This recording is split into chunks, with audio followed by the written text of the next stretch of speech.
నమస్తే, నేను మీ బోస్ కుమరి అరవ శ్రీధర్. జనసేన పార్టీకి భారీ షాక్ ఇచ్చాడని చెప్పడంలో ఎటువంటి అసలు లేదు. కోడూరు జనసేన పార్టీ ఎమ్మెల్యే అంటే అతను పేదవాడే, డబ్బులు లేనటువంటి వ్యక్తే. కానీ జనసేన పార్టీ ఆయన ఆదరించింది. అదేవిధంగా మెట్టు మెట్టు ఎదుగుతూ పవన్ కళ్యాణ్ గారి దగ్గర నమ్మకాన్ని సంపాదించుకోవడం ఆషామాషి వ్యవహారం కాదు. నమ్మకాన్ని సంపాదించుకొని ఎమ్మెల్యేగా గెలిచాడు. ఎమ్మెల్యేగా ఇప్పుడు సిట్టింగ్ ఎమ్మెల్యేగా ఉన్నాడు. అయితే ఇతను హనీ ట్రాప్ గురయ్యాడా, లేకపోతే ఇతను నిజంగానే అమ్మాయిలంటే ఇలాగా పిచ్చిగా ఉంటాడా, ఇటువంటి విషయాలకు సంబంధించి చాలా మంది రకరకాలుగా మాట్లాడుతున్నటువంటి పరిస్థితులు అయితే ఉన్నాయి. ఈ వీడియో రిలీజ్ అయినటువంటి తర్వాత ఒక అమ్మాయి బయటకు వచ్చింది. బయటకు వచ్చి ఆ అమ్మాయికి ఏం జరిగింది అనేటువంటి విషయాన్ని క్లియర్ గా చెప్పేటువంటి ప్రయత్నం చేస్తుంది. దాంట్లో ఇతను నన్ను హెరాస్ చేశాడని, అత్యాచారం చేశాడని, ఇతను నన్ను మోసం చేశాడని, 1.5 సంవత్సరం నన్ను వాడుకున్నాడని, నాకు ప్రెగ్నెన్సీ వచ్చిందని, మరి ఆ ప్రెగ్నెన్సీని నేను తీయించుకోనని చెప్పేసి ఆమె అడ్డం తిరిగిందని, తీయించుకోవాలని బెదిరించాడని, మీ పిల్లల్ని చంపేస్తాను, భర్తను చంపేస్తాను, మీ వాళ్ళందరినీ చంపేస్తానని, రోజు ఇంటికి వచ్చి నన్ను కొట్టేవాడని, నన్ను బలవంతంగా అత్యాచారం చేశాడని చెప్పేసి ఈ విధంగా ఆమె ఒక స్టోరీ చెప్పుకుంటూ వచ్చింది. బట్ దీంట్లో ఏది నిజం ఏది అబద్ధం అనేటువంటి విషయానికి సంబంధించి అయితే మాత్రం జనసేన పార్టీ చాలా సీరియస్ గా తీసుకుంటుంది అనేది మాత్రం నా నమ్మకం. సరే, ఇది ఎందుకు జరుగుతోంది అనేటువంటి విషయాన్ని చూస్తే, ఇది మామూలుగా అయితే ఫస్ట్ లో వీళ్ళిద్దరికి సంబంధం ఉంది, వీళ్ళిద్దరు నిజంగానే కలిసి ఉన్నారు, ఫోటోలు కూడా రిలీజ్ అయిపోయినాయి ఆల్రెడీ, వీళ్ళిద్దరు సన్నిహితంగా ఉన్నటువంటి ఫోటోలు. మీకు బాగా గుర్తుంటే శ్రీరెడ్డి చేసినటువంటి హనీ ట్రాప్ గుర్తుందా? ఒక పెద్ద ప్రొడ్యూసర్ కొడుకుని హనీ ట్రాప్ చేసి వీడియోలు, ఫోటోలు, ప్రూఫ్స్ తీసి పెట్టుకొని కొన్న సంవత్సరాల తర్వాత వాటిని బయట పెడతానని బెదిరించి కోట్ల రూపాయలు వస్తాయి వీటిని బయట పెడతానేటువంటి విధంగా కొంతమందికి చెప్తే అది లీక్ అయినటువంటి విషయం తెలుసు కదా.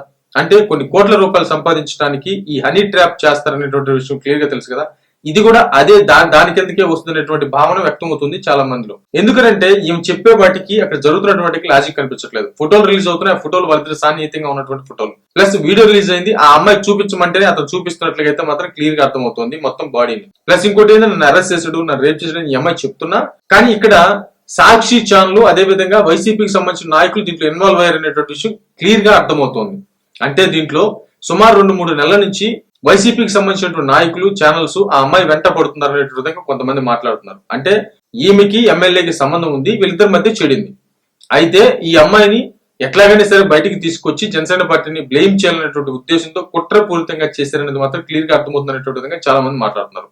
అంటే దీంట్లో మనం అర్థం చేసుకోవాల్సింది ఏంటంటే, దీని వెనక ఖచ్చితంగా కుట్ర కోణం ఉందని ఆ అమ్మాయి మాటలోనే అర్థమవుతుంది. దీంట్లో అసలు లాజిక్ ఏంటంటే, ఈ అమ్మాయి 1.5 సంవత్సరం నుంచి మరి భర్త ఏం చేస్తున్నాడు, ఈ అమ్మాయి ఇన్ని చూస్తుంటే భర్త ఏం చేస్తున్నాడు, ఈ అమ్మాయికి ప్రెగ్నెన్సీ వస్తే భర్త ఉన్నాడు, అసలు భర్త ఉన్నాడా లేదా, అసలు ఇతను భర్తని కనుక్కుంటే గానీ ఈ అమ్మాయి ఏంటో తెలుస్తుంది.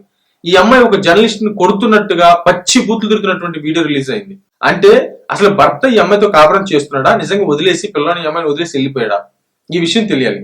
బట్ అతన్ని ఈ అమ్మాయి అత్తమామలు కనుక్కుంటే గానీ ఈ అమ్మాయి ఏంటి అనేటువంటి విషయం తెలియదు. ఇది జనసేన పార్టీ చేస్తో లేదో చూడాలి. బట్ అరవశ్రీధర్ ఆయన ఆల్రెడీ ఈ వీడియో రిలీజ్ అయింది కాబట్టి అది రాకుండా చూసుకోవాలి. ఎందుకంటే చాలా మందికి ఇలాంటివి ఉంటాయి, చాలా మందికి ఇలాంటి పరిస్థితులు ఉంటాయి.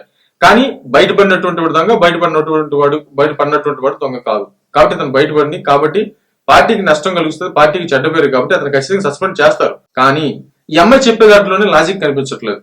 తన భర్త ఎందుకు దూరంగా ఉంటున్నాడు, 1.5 సంవత్సరం నుంచి ఇతనితో ఇలా జరుగుతుంటే ఈ అమ్మాయి ఎందుకు బయట పెట్టలేదు, ప్రెగ్నెన్సీ వస్తే తన భర్తని తెలియకుండా నన్ను పెళ్లి చేసుకోమని ఎందుకు బలవంతం చేసింది, నన్ను పెళ్లి చేసుకో లేకపోతే నేను తీసుకున్న అబార్షన్ చేయించుకుని నన్ను పెళ్లి చేసుకోమని ఎందుకు చెప్పింది. అంటే ఇది పక్క, అంటే ఈ వీడియోలు ఇవన్నీ సేకరించిందంటే ఫస్ట్ నుంచి అతన్ని హనీ ట్రాప్ చేసిందని మాత్రం క్లియర్ గా అర్థమవుతుంది అనేటువంటిది చాలా మంది మాట్లాడుతున్నారు. అంటే ఈ లాజిక్లన్నీ ఉన్నాయి దీంట్లో.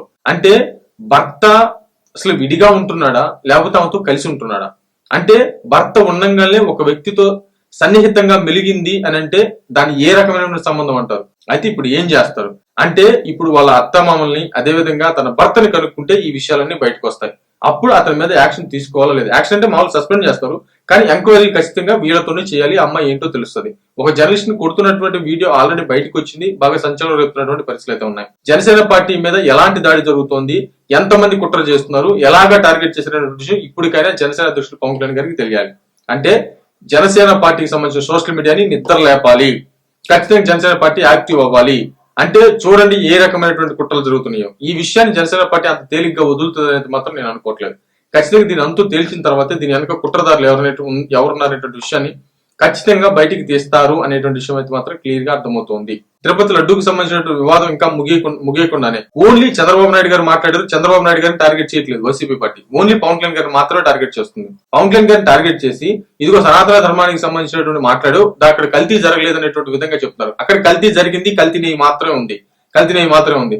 అయినా కూడా దాంట్లో జంతు కొవ్వు అది అని చెప్పేసి అంటారు.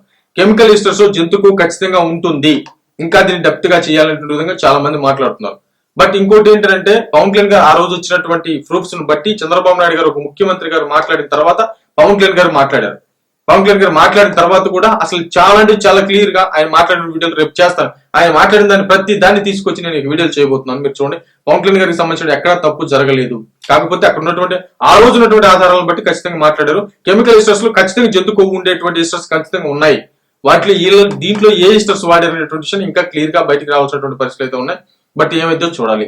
బట్ ఇది రాకుండానే దెబ్బ మీద దెబ్బ మళ్ళీ ఈ ఎమ్మెల్యేకి సంబంధించినటువంటి దాన్ని బయటికి తీసుకొస్తే మళ్ళీ జనసేన పార్టీ జనాల్లో నలుగుతుంది. ఎట్టి పరిస్థితుల్లో ఆ పట్టు వదలకుండా జనసేన పార్టీని ఉక్కిరి బిక్కిరి ఆడకుండా చేయాలనేటువంటి విధంగా వైసీపీ పార్టీ చేసినటువంటి భారీ కుట్రలో భాగంగానే జరుగుతుంది అనేటువంటి విధంగా చాలా మంది అభిప్రాయపడుతున్నటువంటి పరిస్థితులు అయితే ఉన్నాయి. ఇక జనసేన పార్టీ జనసేన పార్టీ జాగ్రత్త పడాలి, మళ్ళీ ఆయుధాలను బయటికి తీయాలి. ఇది ఖచ్చితంగా వదులుతుంది జనసేన పార్టీ అనేది మాత్రం నేను అనుకోవట్లేదు. మరేమైతే చూద్దాం.